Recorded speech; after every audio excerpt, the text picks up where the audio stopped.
2023 මැයි මාසේ ගෝඨාභය රාජපක්ෂ මැතිතුමා මේ තනතුර දෙනවා ගන්න කියලා. ඔය 39 දෙනාගෙන් එකෙක් හිටියේ නෑ. මතක තියාගන්න. මම හිටියේ ප්‍රධාන විපක්ෂ නායකවරයාත් එක්ක. එදා ඇවිල්ලා මහා බැංකුවයි භාණ්ඩාගාරයේත් එක්ක කතා කරලා පැය 3ක් විපක්ෂ නායක සහ අපේ ආර්ථික උස්තාරලා තියුණා. එළියට ඇවිල්ලා පාර්ලිමේන්තු කණ්ඩායම කැඳවලා කිව්වා මමයි ලක්ෂ්මන් කිරියල්ලයි අපි ජ්‍යෙෂ්ඨ ඇමතිවරු විදියට කිව්වා මේක බාර ගන්න. බලය කියන දේ දුන්න වෙලාවට ගන්න. එහෙම නැතුව අතාරින්න එපා කියලා. දැන් එදා එහෙම කිව්වහම ඔය හර්ෂ සිල්වා මෙන්න මෙහෙමයි කිව්වේ. නායකතුමා අත ගහන්න එපා. අත ගහන්න එපා. අත ගහන්න එපා නායකතුමා කිව්වා. මේක ඉස්තිරිච්චය වගේ. අත තියුවොත් පිච්චෙනවා. මෙන්න ආර්ථිකය.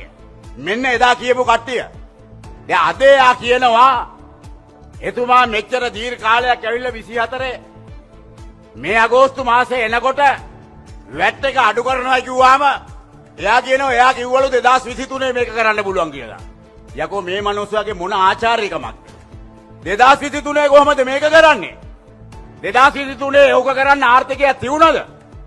2023 වෙනකොට මිනිස්සු පාරේනේ හිටියද උදුන්නේ?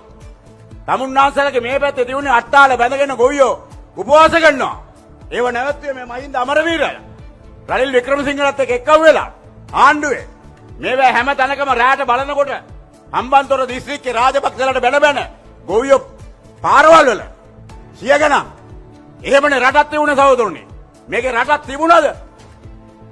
තමුන්නාන්සල පෙට්‍රල් පොලිමේ. ඊට පස්සේ ඩීසල් පොලිමේ.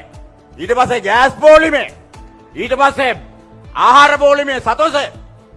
ඊට පස්සේ භූමි තෙල් පොලිමේ. වරායට නැව්වෙනවා මාස ගාණක් ඉන්නවා නැවේ ඩොලර් ලක්ෂ ගාණක් ගෙවා ගන්න.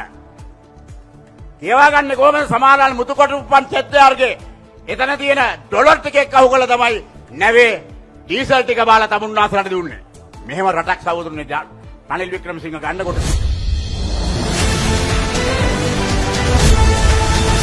A5 News, Sri Lanka.